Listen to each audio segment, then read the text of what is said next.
Welcome viewers to channel Pratinath. आज के इस वीडियो में हम स्ट्रेस और उसके ह्यूमन बॉडी पर होने वाले इम्पैक्ट के बारे में बात करेंगे। स्ट्रेस हमारे बॉडी और ब्रेन का एक रिएक्शन है जो किसी भी डिफिकल्टी, डेंजर या थ्रेट आदि चीजों के कारण उत्पन्न होता है। स्ट्रेस रिएक्शन के बारे में हम पहले ही इंट्रोडक्टरी वीडियो में डिटेल में बात कर चुके हैं।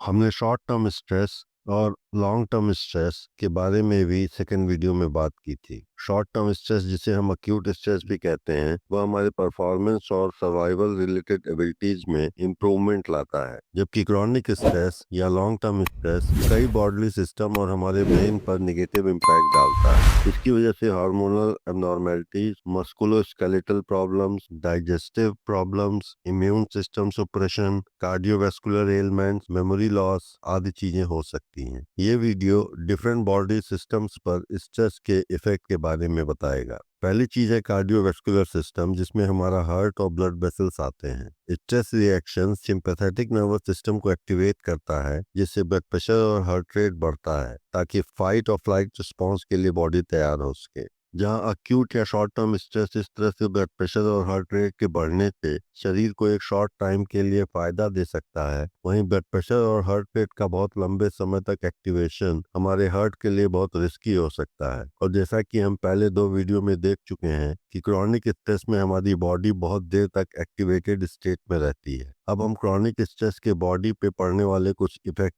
देखते हैं। इसमें पहली चीज है हाइपरटेंशन या high blood pressure. Long term stress blood pressure को बढ़ाता है, जिससे हार्ट अटैक और स्ट्रोक्स का खतरा बढ़ जाता है। इसके साथ ही एथेरोस्क्लेरोसिस या आर्टीरियल प्लेग बिल्डअप हो सकता है, क्योंकि स्ट्रेस के कारण कोलेस्ट्रॉल और इन्फ्लेमेशन बढ़ता है, जिससे आर्टरीज बहुत कठोर हो जाती हैं। इन सभी वजहों से एलिवेटेड हार्ट डिजीज की संभावना बढ़ जाती है। रिसर्च से पता चला है कि क्रॉनिक स्ट्रेस हार्ट फेलियर और कोरोनरी आर्टरी डिजीज के डेंजर को बढ़ाता है। एग्जाम्पल के लिए, अगर कोई व्यक्ति हाई प्रेशर कॉर्पोरेट जॉब में काम करता है तो उसे क्रॉनिक हाइपरटेंशन हो सकता है और उसके हार्ट अटैक की प्रोबेबिलिटी भी थोड़ी नॉर्मल पॉपुलेशन के कंपैरिजन में बढ़ सकती है। अब जो दूसरा इफेक्ट हम देखेंगे स्ट्रेस का, वो है हमारे इम्यून सिस्टम के ऊपर। इम्यून सिस्टम जो कि हमारे बॉडी का एक डिफेंस मैकेनिज्म होता है। हालांकि इम्यून सिस्टम शरीर को इन्फेक्शन से बचाता है, लेकिन क्रॉनिक स्ट्रेस इसकी इस कैपेसिटी को वीक कर देता है।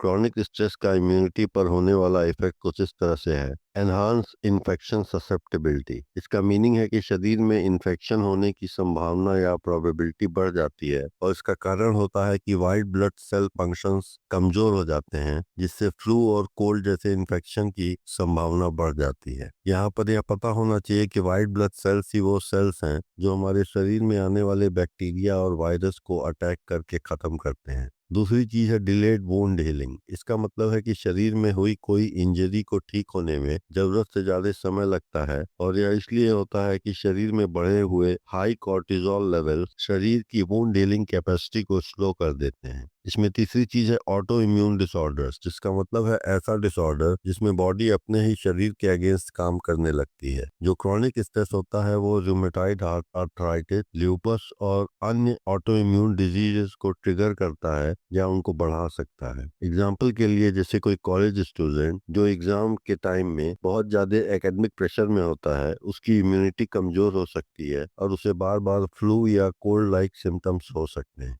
अब जो स्ट्रेस का हम तीसरा इफेक्ट पढ़ेंगे वो है हमारे डाइजेस्टिव सिस्टम या स्टमक और गट हेल्थ के ऊपर। स्ट्रेस हमारे गट ब्रेन एक्सिस को इन्फ्लुएंस करता है, जिससे डाइजेस्टिव इश्यूज हो सकते हैं। यहाँ पर हमें यह पता होना चाहिए कि गट ब्रेन एक्सिस एक बाई डायरेक्शनल कम्युनिकेशन नेटवर्क है जो हमारे गट और ब्रेन के बीच में काम करता है। यह gut brain axis neural, hormonal और इम्यून पाथवे के थ्रू काम करता है। इसके साथ ही यह नेटवर्क हमारे मूड, डाइजेशन और कॉग्निशन पे भी एक स्ट्रॉन्ग इम्पैक्ट डालता है। स्ट्रेस का डाइजेस्टिव सिस्टम पर होने वाला इफेक्ट कुछ इस तरह है। पहला इफेक्ट है हार्ट बर्न और एसिड रिफ्लक्स। स्ट्रेस स्टमक के अंदर एसिड प्रोडक्शन को बढ़ाता है, जिससे गैस्ट्रिक अल्सर्स हो सकते हैं। दूसरा इफेक्ट है इरिटेबल बाउल सिंड्रोम। बहुत लंबे समय तक बना रहने वाला स्ट्रेस, जिसे क्रॉनिक स्ट्रेस कहते हैं, उसकी वजह से गट फ्लोरा डिसबैलेंस हो जाती है, जिससे कॉन्स्टिपेशन, डायरिया और ब्लोटिंग हो सकता है। यहाँ पर हमें यह पता होना चाहिए कि gut flora trillions of micro organisms को कहते हैं जो हमारे डाइजेस्टिव ट्रैक्ट पर रहते हैं। गट फ्लोरा हमारी इम्यूनिटी, डाइजेशन और मेटाबॉलिज्म में एक बहुत इंपॉर्टेंट रोल प्ले करती है।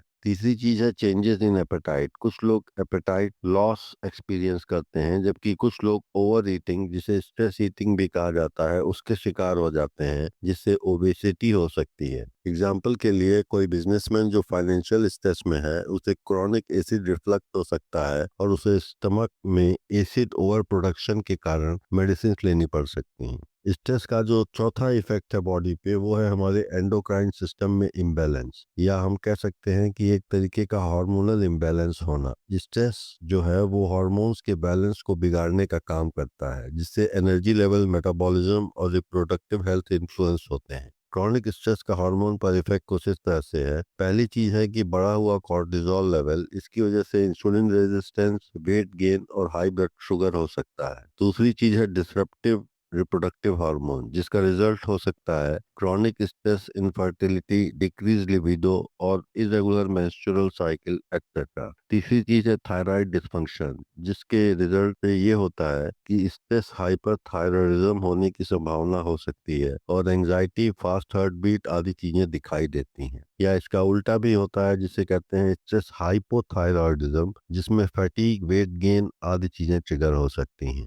एग्जाम्पल के लिए कोई महिला जो बहुत अत्यधिक स्ट्रेस में रहती है, उसे इरेगुलर पीरियड्स हो सकते हैं और रिप्रोडक्टिव हार्मोन डिसरप्शन के कारण कॉन्सेप्शन यानी गर्भ धारण में कठिनाई हो सकती है। स्ट्रेस का जो पांचवा इफेक्ट है वो है मस्कुलोस्केलेटल सिस्टम पर, जिसकी वजह से टेंशन और पेन के सिम्टम्स दिखाई दे सकते हैं। स्ट्रेस के कारण मसल टेंशन बढ़ सकता है, जिससे क्रॉनिक पेन क्रिएट हो सकता है। अब हम देखते हैं कि स्ट्रेस का जॉइंट्स और मसल्स पर क्या इफेक्ट होता है। इसमें पहले नंबर पे है माइग्रेन और headaches. Chronic stress recurrent headaches का कारण बन सकता है। दूसरे नंबर पे आता है नेक और शोल्डर पेन। स्ट्रेस की वजह से मसल्स कठोर हो जाते हैं, जिससे स्टिफनेस और पेन बढ़ जाता है। तीसरी चीज है बैक पेन और पोस्चर इश्यूज। लगातार मसल टेंशन के कारण क्रॉनिक बैक पेन डेवलप हो सकता है। एग्जाम्पल के लिए कोई व्यक्ति जो फैमिली स्ट्रेस से जूझ रहा है, उसे शोल्डर और नेक पेन की लगातार शिकायत हो सकती है और उसे फिजियोथेरेपी की जरूरत पड़ सकती है। अब हम आगे देखेंगे कि स्ट्रेस कैसे हमारे बिहेवियर को इन्फ्लुएंस करता है। इसमें पहली चीज है कंपल्सिव एक्शन, जो कि स्ट्रेस से निपटने का एक हार्मफुल कोपिंग मैकेनिज्म है। कंपल्सिव एक्शन से बार बार रिपीटेडली किया जाने वाला एक्शन है,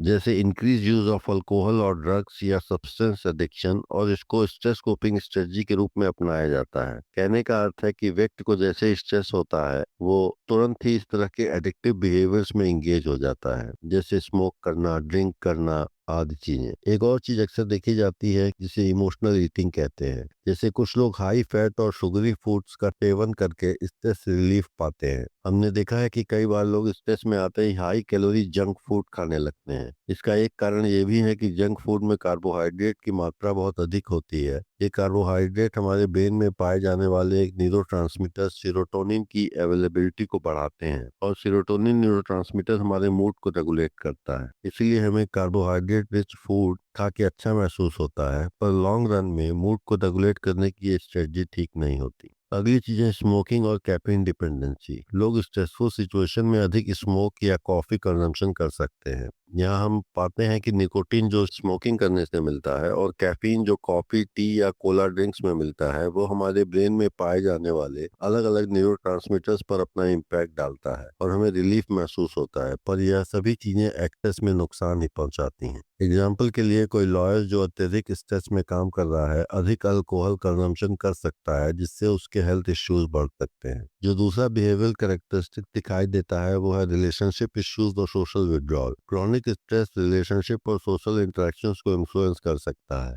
क्रॉनिक स्ट्रेस इंडिविजुअल के बिहेवियर में इरिटेबिलिटी, इम्पेशेंस और लैक ऑफ एम्पैथी को बढ़ा सकता है। स्ट्रेस के कारण लोग अपने फ्रेंड और फैमिली से दूरी बना सकते हैं। एग्जाम्पल के लिए कोई महिला जो वर्क लाइफ बैलेंस और हाउस होल्ड रिस्पॉन्सिबिलिटीज के बीच स्ट्रगल कर रही है, वह इमोशनली डिस्टेंट हो सकती है अपने बच्चों से, और अपने बच्चों से वो कम अटैचमेंट महसूस कर सकती है। तो इस तरह से हमने देखा कि स्ट्रेस ह्यूमन बॉडी के कई सिस्टम्स, जैसे कार्डियोवास्कुलर, इम्यून, डाइजेस्टिव, एंडोक्राइन और नर्वस सिस्टम पे इम्पैक्ट डालता है। अक्यूट स्ट्रेस शॉर्ट टर्म में सर्वाइवल में मदद कर सकता है, लेकिन क्रॉनिक स्ट्रेस फिजिकल और मेंटल हेल्थ के लिए सीरियस कॉम्प्लिकेशंस क्रिएट करता है। प्रोलॉन्ग्ड स्ट्रेस से एंजाइटी, डिप्रेशन और स्लीप डिसऑर्डर बढ़ सकते हैं। हार्ट डिजीज, डाइजेस्टिव इश्यूज और हार्मोनल इम्बैलेंस भी लंबे समय तक स्ट्रेस में क्रिएट हो सकते हैं। थेरेपी, सोशल सपोर्ट, मेडिटेशन और एक्सरसाइज से स्ट्रेस रिडक्शन करके हम बेहतर तरीके से स्ट्रेस से कोप कर सकते हैं। Thank you viewers for watching channel प्रतिनाद।